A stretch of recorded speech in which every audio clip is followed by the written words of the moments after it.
भाइयों बहनों 4 मई को सुबह काउंटिंग चालू होगी। 9 बजे पहला राउंड, 10 बजे दूसरा राउंड, 1 बजे काउंटिंग समाप्त। दीदी टाटा गुड बाय। राहे गुलशन तो फूल खिलेंगे और जो फूल खिलेंगे और राहा तृणमूल तो फिर मिलेंगे। अनेक अनेक धन्यवाद, नमस्कार। शून्य सिर्फ एक आंकड़ा नहीं होता, कभी कभी ये सबसे बड़ी शुरुआत होती है और पश्चिम बंगाल के चुनाव में बीजेपी की कहानी भी इसी शून्य से शुरू होती है। बंगाल में बीजेपी 10 बार चुनाव लड़ी, 9 बार चुनाव में हार झेलनी पड़ी, कई बार करारी हार। उम्मीदवारों की जमानत भी जब्त हुए, कार्यकर्ताओं पर हमले हुए, हिंसा में कई कार्यकर्ता अपनी जान भी गंवाए, लेकिन बीजेपी रुकी नहीं। उसका इरादा डोला नहीं, बल्कि मजबूत इरादे के साथ बीजेपी आगे बढ़ती रही। हर हार से बीजेपी ने सबक लिया, रणनीति में बदलाव किए और आगे चुनाव लड़ते चला गया। फिर वो दिन भी आया जब 10वें प्रयास में बीजेपी शून्य से सत्ता के दहलीज पर पहुंची और प्रचंड बहुमत के साथ आज सरकार बनाने जा रही है। और ये जीत बीजेपी के लिए खास है, इसलिए खास है क्योंकि जनसंघ के जो संस्थापक थे श्यामा प्रसाद मुखर्जी, उनका जन्मस्थली इसी पश्चिम बंगाल में है। उनकी जो सोच थी, उनकी जो विचारधारा थी, वो देश के अधिकांश प्रदेशों में तो परचम लहरा रही थी, लेकिन उनके बंगाल में ही उनका विचारधारा खड़ा नहीं हो पा रहा था। बीजेपी के लिए ये जीत इसलिए भी खास था, बीजेपी लगातार बंगाल में प्रयास करती रही, लेकिन उसे कामयाबी हासिल नहीं हो रहा था। एक दौर ऐसा भी आया जब उम्मीद तो जगी, लेकिन वोट प्रतिशत में फिर गिरावट आने लगी। हम आंकड़ों के साथ आपको दिखाना चाहते हैं कि बीजेपी कैसे बंगाल में 1982 से अपना सफ़र शुरू किया, कितने बार उसे कितने 0 सीट आए, एक भी सीट नहीं आए, वोट प्रतिशत कभी बढ़ा तो कभी घट गया। ज़रा आंकड़ों पर आप गौर करेंगे, उसके बाद हम विश्लेषण में आगे बढ़ेंगे। सबसे पहले ये आंकड़े को देखिए।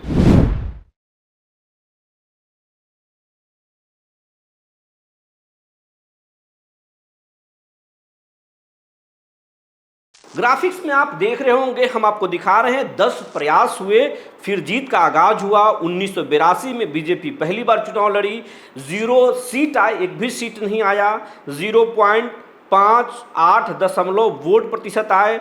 फिर 1987 में पार्टी लड़ी, कोई सीट नहीं मिला, 0.51% जो है वहाँ पर वोट मिली। फिर 1991 में कोई सीट नहीं मिला, 11.34% वहाँ पर वोट प्रतिशत मिला। थोड़ा वोट प्रतिशत में इजाफा हुआ। ये वही साल है 1991 जब बाबरी मस्जिद और अयोध्या का जो है कंट्रोवर्सी हुआ था, तो उस साल बंगाल में थोड़ा सा हिंदुत्व जो है वो करवट लेने लगी थी, तो वोट प्रतिशत बढ़ा।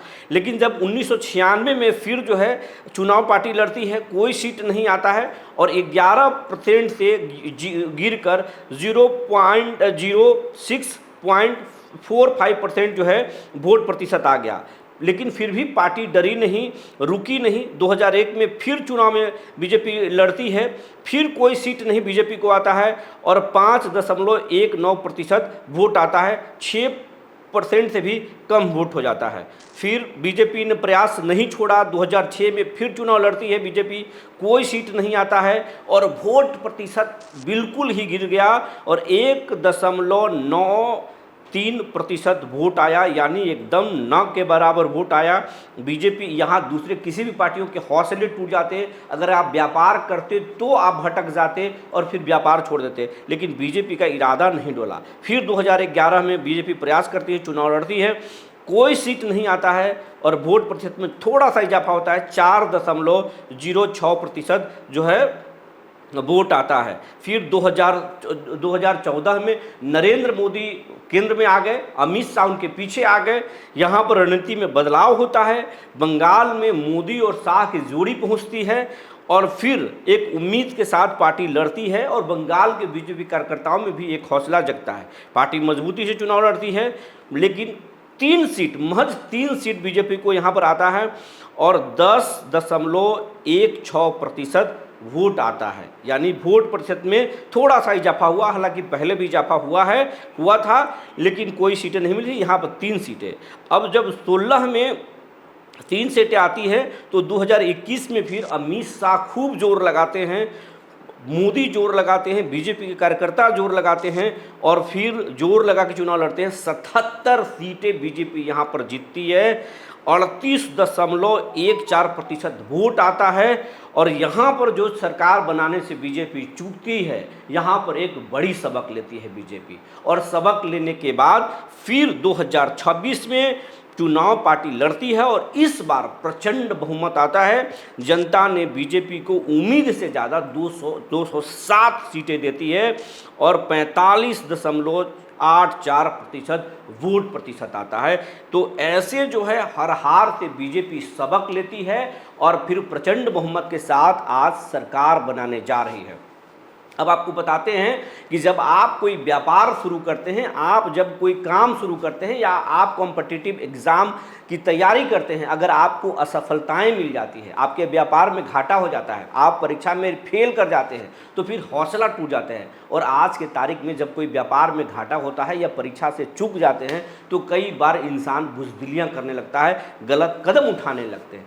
लेकिन बीजेपी की इस जीत से आपको सीखना चाहिए, हार जीत की सबसे बड़ी कुंजी होती है। अगर आप हारेंगे नहीं तो जीत के रास्ते आपको पता नहीं चलेंगे। बीजेपी ने हर हार से सबक लिया और सबक के साथ उसमें सुधार किया और आगे बढ़ा। 2011 में जब चुनाव पार्टी लड़ती है 3 सीटें मिलती हैं, लेकिन उस समय उनके पास कुछ मजबूत कैंडिडेट नहीं थे। फिर 2016 में पार्टी रणनीति बदलती है, स्थानीय लोकल लोगों को और मजबूत लोगों को जो है वो अमित शाह लड़वाते हैं, अपने हिसाब से, अपने केमिस्ट्री से लड़वाते हैं 2016 में, क्योंकि मोदी और शाह की जोड़ी आ गई थी। तो फिर पार्टी 77 सीटों पर चुनाव जीत जाती है। फिर वहाँ पर एक गलती होती है कि लोकल लोगों से ज़्यादा बाहर के, जो बिहार के मंत्री थे, मिनिस्टर थे, जो दिल्ली के मिनिस्टर थे, जो गुजरात के कुछ मिनिस्टर थे, यूपी के मिनिस्टर थे, वो मीडिया में ज़्यादा बयान दे रहे थे। फ्रंट फुट पर बाहरी नेता खेल रहे थे, सीएम का कोई चेहरा घोषित नहीं था। तो यहाँ पर ममता बनर्जी ने ये आरोप लगा दिया कि बंगाल को गुजराती चलाएंगे, बंगाल को बाहर के लोग चलाएंगे, बंगाल में बाहरी सीएम दिया जा सकता है। ये सारी चीज़ों को नुकसान हुआ। अमित शाह के कई भाषण, मोदी के कई भाषणों को ट्रोल किया गया और ममता बनर्जी इसको जो है इसको ध्रुवीकरण करके हिंदू मुस्लिम और बंगाल की अस्मिता की बात कह के और वोटों को ध्रुवीकरण करके और जीतने की कोशिश की और सफलता पाई। लेकिन इस बार अमित शाह ने अपने भारी जो है रणनीति में बदलाव किए। अमित शाह ने वो किया कि जितने भी कई स्टेट के, चाहे वो महाराष्ट्र के, चाहे वो राजस्थान के नेता हों, मध्य प्रदेश के हों, यूपी के हों, बिहार के बड़े पैमाने पर बड़े बड़े नेता और छोटे नेता कार्यकर्ता संघ से जुड़े हुए लोग गए थे या बीजेपी से लोग गए थे, गुजरात से लोग आए हुए थे। लेकिन किसी को भी मीडिया में बोलने की इजाज़त नहीं थी, किसी को भी फ्रंट फुट पर खेलने की इजाज़त नहीं थी। अगर कोई खेल रहा था तो बंगाली नेता खेल रहे थे, शुभेंदु अधिकारी बोल रहे थे या फिर दूसरे नेता बोल रहे थे। हम खुद पश्चिम बंगाल में चुनाव कवर करने गए, हमने कई राजस्थान के नेताओं से हमने बात करने की कोशिश की, हमने बिहार के नेताओं से बात करने की कोशिश की। सभी ने ऑफ द कैमरा बोला हमें बोलने की इजाज़त नहीं है, ये पार्टी के खिलाफ में चला जाएगा। आप शुभेंदु अधिकारी को पकड़ लीजिए, आप किसी लोकल नेता को पकड़ लीजिए, हम लोग आपके इंटरव्यू करा दे रहे हैं, लेकिन हम नहीं बोलेंगे। इस बार पार्टी स्तर पर शीर्ष नेतृत्व ने ये तय कर दिया है। तो इस बार बंगाली को, स्थानीय लोकल नेताओं को प्रमोट किया जा रहा था, बाहरी नेता पर्दे के पीछे से खेल रहे थे। दूसरा, चुनाव के ठीक 6 महीना पहले जो है बड़े पैमाने पर कार्यकर्ताओं को हायर किया गया था। 15,000 से 20,000 रुपये के मंथली देकर के हायरिंग किया गया था। बड़े लोकल इन्फ्लुएंसर हो या फिर देश के बड़े बड़े इन्फ्लुएंसर हो, डिजिटल चैनल के लोग हो, उनको चुनाव में झोंका गया ताकि जो बंगाल में भ्रष्टाचार है, गुंडागर्दी है, उसको दिखाया जा सके और बताया जा सके। और वहाँ के बंगाल में जो गुंडागर्दी चल रहा था, जो टैक्स, आपके घर से जो टैक्स लिए जा रहे थे, आपके दुकान के आगे जो दुकान खड़ा करवाया जाता था, इन तमाम चीज़ों को दिखाया गया। इसके साथ साथ बंगाल में जो विकास नहीं हुआ था वो तमाम सारी चीज़ें हुई और मोदी छोटे छोटे सभा किए और शाह जो है वहाँ 15 दिनों तक कैंप करते रहे। तो ये सारी चीज़ें जो है कवायद किया गया और शाह जो है वो पुलिस को, जो वहाँ के जो पुलिस है, लोकल पुलिस, उसको उन्होंने एक तरह से थ्रेट किया था कि आप वो बंगाली मतलब भाई, वो सिपाही जी, वो भाई आप ऐसा नहीं करो, वहाँ थोड़ा हट जाओ। एक मैसेजिंग हुआ और उन्होंने कहा कि हम सरकार बनाने जा रहे हैं। तो वहाँ का जो लोकल एडमिनिस्ट्रेशन है उस पर एक दबाव पड़ा कि सरकार में बीजेपी आने जा रही है और एग्जिट पोल जो आंकड़े आए उसके बाद जो है बीजेपी कॉन्फिडेंस में थी ही।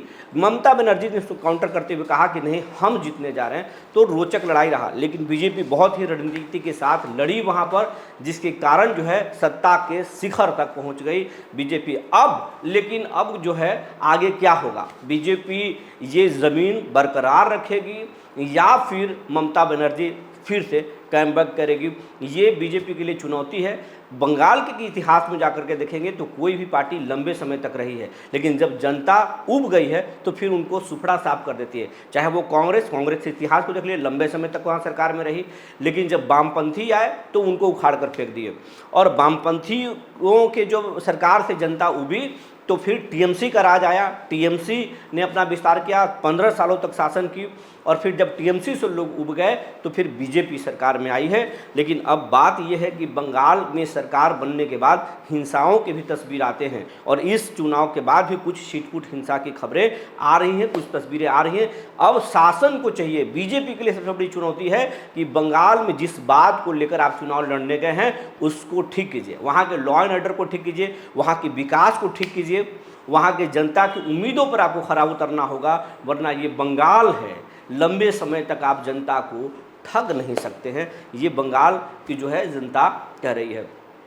तो ये बीजेपी के लिए जीत बहुत खास है, खास मायनों में है, और इस जीत से हर किसी को अपनी ज़िंदगी में जो है एक सबक लेना चाहिए कि अगर आप हार रहे हो, अगर आप पिछड़ रहे हो, तो ये आपके लिए त्रासदी नहीं है, बल्कि आगे बढ़ने के लिए आपको एक रास्ता दे रहा है। हर हार जो है जीत के लिए आपको प्रेरित करता है कि आप उससे सबक लो और आगे बढ़ो। तो बीजेपी की कहानी शून्य से शुरू होती है, सत्ता तक पहुंचती है। तो यही बीजेपी का सफ़र है जो हमने बता दिया। तब तक के लिए धन्यवाद।